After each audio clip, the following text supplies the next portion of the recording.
Hello everyone again, my name is TheMadScorpyon, and welcome back to Destiny 2. Now, we got a few things going on. We got, of course, a big balancing article that was just dropped today, odd of a TWID, so it makes you think the TWID might actually have some important stuff there. But we do have a quick trailer for the exotic Khvostov rebrand coming with the final shape. I'll show it to you here.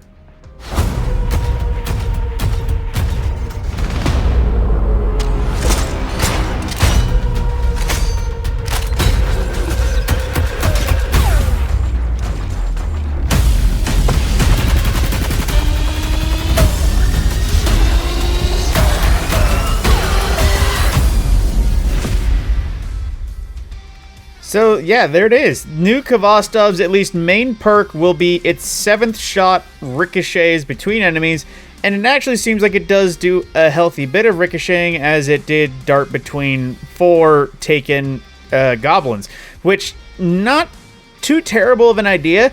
Unfortunately, at that point, it just does kind of feel like an exotic kinetic risk runner, considering that's already conducting way more often.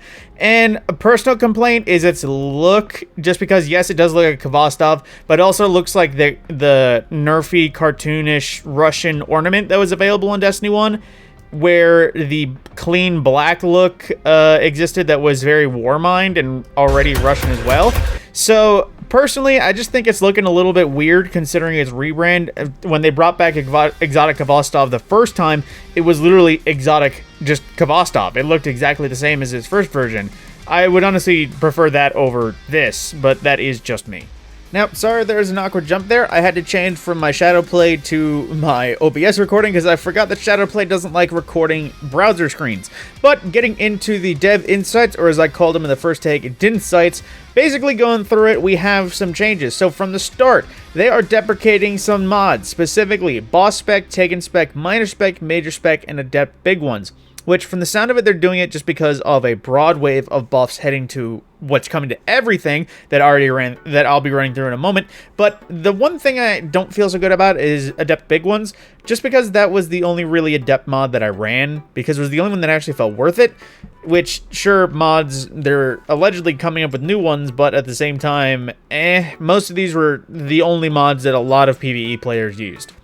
Now, they also are doing a bit of tuning for specifically exotic primaries and trace rifles. Reduced damage bonus versus minus from 40 to 30% with everything except fighting lion. Which is, again, they're saying this right off the bat, but there is a lot of buffs coming, so get ready for it. So, in the start, increased base damage of PvE against combatants. Pulse rifles, 20% buff. Exceptions being Graviton Lance and Revision Zero's 2-burst mode. Pellet shotguns gain 10% damage buff, exceptions being Acreus, Tractor Cannon, Conditional Finality, and Fourth Horseman.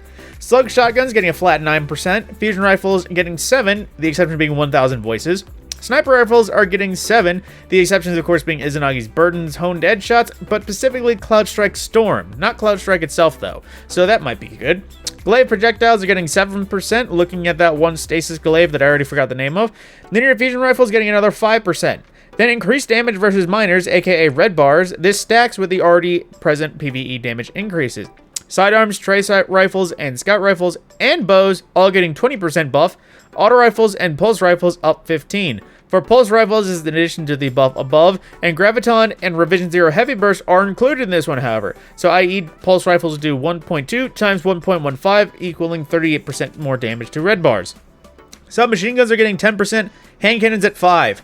Increased damage against majors for trace rifles is increased by 20%. That sounds good, considering it seemed like it was really bad against yellow.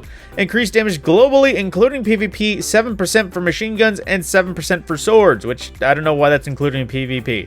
Splash damage from Ad-Clear exotic primary weapons was overperforming, so reduced splash damage by 10% on Sunshot, Trinity Ghoul, Polaris Lance, and Graviton Lance. Now let me specify this. This is something I covered in my last attempt, and I'm going to just make it clear.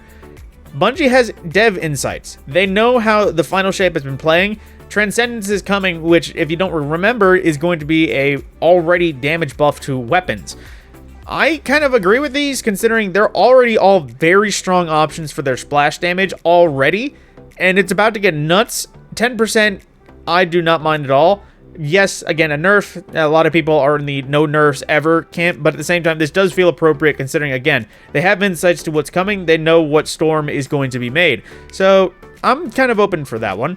Kinetic damage types no longer deal bonus damage against bosses. Damage to other combatant tiers is unchanged. For example, a kinetic sniper rifle and a stasis sniper rifle of the same subfamily will deal the same damage to bosses. This was just to make sure that, remember, they got a buff some time ago because they had less subclass options, and now they don't feel it's as required. They updated heavy, adaptive, and aggressive bursts depending on the burst count. So, heavy or aggressive frame sidearms, hand cannons, and heavy pulse rifles that have 2 bursts will be specified as 2 heavy bursts. Adaptive frame 3 burst sidearms, fusion rifles, and pulse rifles will get 3 bursts, which I thought this were aggressive, but never mind that. And then 4 burst aggressive pulse will also be specified for 4 burst pulse.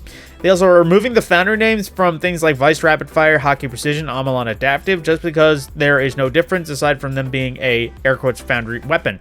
Scout rifles, they updated the hipfire reticle to better show the accuracy and aim assist state.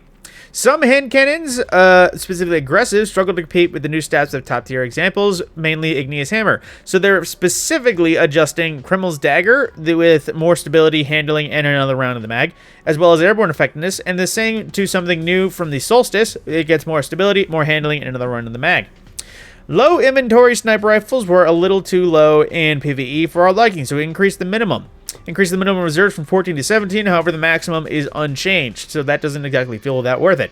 Linear fusion rifles. Adaptive burst linear fusion rifles are strong, but in some cases are quite hard to control. Reduce fire and kick animation for adaptive linear fusion rifles, which again, I could have sworn adaptive linear fusion rifles didn't exist. I could have sworn they were aggressive, but Bungie know all. Wave frame grenade launchers deal competitive damage as a result of Into the Light, but some stats on these have a gameplay effect. In the past, we're adjusting the blast radius. Basically now, blast radius will affect how wide and how tall the waves are on wave frame grenade launchers. They are going to be, of course, at about the default stat has been changed from 100 to 50, where 50 represents the baseline. Anything over 50 will be a larger wave than possible before. As well, wave frame grenade launchers overperform as ad clear. As a result, wave frames total length, now this isn't height, this isn't width, this is how far the wave travels, has been reduced by 7 meters, so it doesn't sound like it is a bad nerf at all. They're not changing damage, how much chain reaction deals damage, or how many chain reactions are possible. So Forbearance still sounds like it's going to be a top tier option for ad clear. Swords, they updated its reticle to better indicate its charged state. When sword energy is consumed, the amount of delay the sword has before beginning to recharge now subtly appears in the reticle. For bug fixes, they fixed an issue where overwhelming battle song would apply to sword, preventing recharge or energy return. Fixed an issue where unpowered caster sword heavy attacks would not reset the sword's energy recharge, and fixed an issue where uncharged adaptive sword heavy attacks cost the same amount of ammo as their charged counterparts. Now only cost 1 ammo, same as everything else that is uncharged. Now some specifics for exotics. Right off the bat, Divinity. Basically, increase the number of shots required to generate the cage by 75% against combatants. PvP is unchanged. This doesn't feel that terrible because obviously they explained it with experience on knowing how to feather the trigger and everything else. It is super easy to build a cage very quick. So it's kind of, I look at it like this. If it only takes a second and a half and it gets doubled, it's only 3 seconds. It's still not that terrible. So I don't think it's really that terrible at all. For Rat King, they swapped the firing animation to be used at the same other auto-fire sidearms, so it should be easier to control. They fixed an issue where Devil's Ruin would take firing animations from other equipped sidearms if swapped during fire. Symmetry's Catalyst got a rework, so now provides additional reload speed, handling, and the added current perk, which will be buffed soon. Gallowhorn's Wolfpack rounds are adjusted so that depending on the application will actually change visual, i.e. on Gallowhorn they will have solar effects, because it is Gallowhorn, it is solar. But if it's on something like Royal Entry, buffed by Gallowhorn, Wolfpacks there will be void, and they'll have void effects to, account for it. For Touch of Malice, they increased the duration applied by the Darkness Ball against combatants from 2 to 3.5 seconds. I don't see this really doing much. Striga now has a cooldown, which again, I heard people crying wolf that this is terrible, but just bear with me. It now has a 4-second cooldown on the Poison Burst on kills. However, Poison Burst from the sustained damage did not receive the cooldown. And keep in mind, they also didn't talk about how they interact with necrotic grips. So entirely possible that this is not at all an issue. Necrochasm's add clear roll wasn't as strong as we'd like, so we buffed it and replaced the Outlaw perk on the Catalyst with a new custom perk that leans into this roll. Its intrinsic perk now provides increased reload speed after precision kills, aka Outlaw. Increased irritation of the burn applied by Cursed Thrall Explosion. I don't think that's going to do anything. Catalyst has been rebuilt, 1 for Thrall, damaging 3 combatants in quick succession, provides a Buried of increased damage, range, and aim assist. Now, it doesn't sound like they've eliminated the rate of fire buff, but it is not included, so it's hard to say whether or not this is actually doing anything for Necrochasm, considering this bit right here sounded like it already was existing. They changed Lament up a little bit, reduced its healing effect by 20%. While the weapon does inherit the 7% global buff, we've reduced the damage of the high end of the chain heavy attack by 20% at that point. This means that combos at lower stacks are less affected by the change than combos at higher stacks. So maybe more worth it to do short combos with Lament instead. Now, I'm already going to cover this because this is how I explained it. They're talking about Dead Man's Tale rapid fire hip fire fantasy not landing as well as they'd like. 100% without even looking at the changes. Until they rework Dead Man's Tale to what it was before, 100% hip fire accuracy, rapid fire, basically how it was at start, the fantasy will never return. So unless they're willing to go all the way, which they probably aren't because the Crucible will be reigned by Deadmans again, you're probably not going to get the fantasy ever again. The colony now has an interesting thing. Basically, chain reaction colony style. Now spawns additional insectoid robots on final blows. More robots up to 5 spawn from tougher combatants. So it may be possible that colony has an add clear roll now. Truth has, of course, been lackluster. As a result, they've increased its area effect damage such that it doesn't lose noticeable damage due to not dealing impact damage, i.e. its proximity explosion. Total reserves have been increased by 3. This is on top of the reserves changed to high-impact rocket launchers from this update, which, I'm not going to lie, that is not going to change Truth from the sound of it. It needs damage or something else in addition to that. Hell, make it do some volatile. Poison damage. Something. Something more than just that. Queenbreakers, unfortunately, is not being moved to the special slot as the community allegedly has opted for, so they're increasing its damage versus bosses, mini-bosses, champions, and vehicles by 12%. However, they're also increasing its reserve ammo by just, 3 shots. Just 3 shots, not even a whole mag, just 3 shots. That sounds a bit underwhelming, but, they are changing Cerberus 1's Focus Fire perk from its Catalyst. Now, it is required to get a kill now, however, it will no longer reduce range or rate of fire, so jury's out on whether or not this will be effective. Bastion is getting reworked. Dealing damage with melee increases your charge rate, damage, and reload speed for a short duration on Bastion. However, landing a majority of pellets in a burst increases your melee damage, so possible new Titan bonk. Ariana's Vow, this is something I'm excited for. Breaking a matching shield or piercing a champion's barrier will cause the target to ignite. Now, however, it has to be matching, so it is restricted to solar, but that bit of champion's barrier allowing it to ignite, that sounds crispy. Terministic Chaos. This also sounds very underwhelming of a buff. The weapon now is intrinsically anti-barrier. That's nifty. However, they did swap Heavy Metal and Vexadecimal, which I think they did, personally. I've been not using this at all. Heavy Metal now causes every 4th bullet to make targets volatile, and Vexadecimal now causes every 16th bullet to weaken. I believe it was swapped before.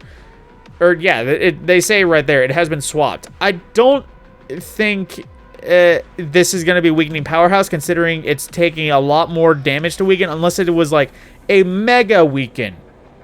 I don't think that is going to make it a weakening powerhouse as they designed it to be. But then lastly, the fundamentals, aka damage type swapping on Borealis, Hardlight, and Dead Messenger, is now maintaining its state across death or respawn. So if you have solar and you respawn on arc and you have to change back to solar, nope, no more. It will always be what you had it. Specifically for some perks, they're reworking the Trials Alacrity in solo. Specifically, it won't work in Rumble because that is just active all the time, and that's not fair.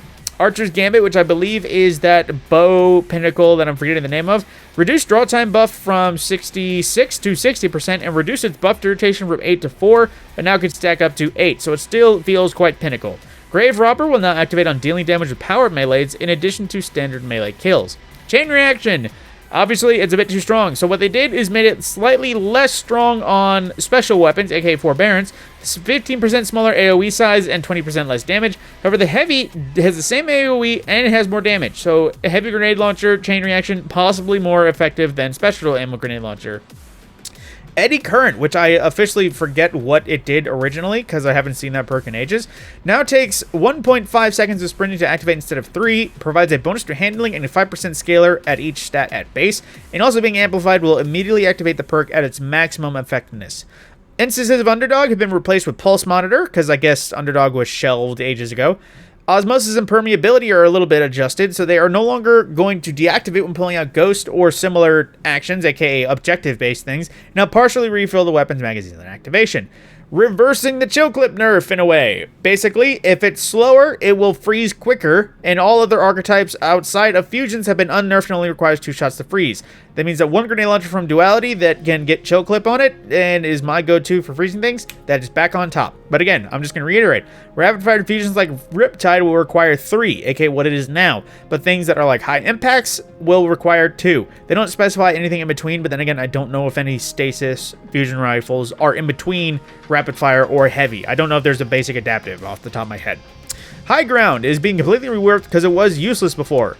Reworked to provide a stacking damage bonus when getting kills in any context like Rampage, or instantly gaining the maximum amount of stacks when damaging an enemy from the high ground, which that does just say damaging, which again, I don't know about that. PvE max bonus increased to 25% and PvP to 15%.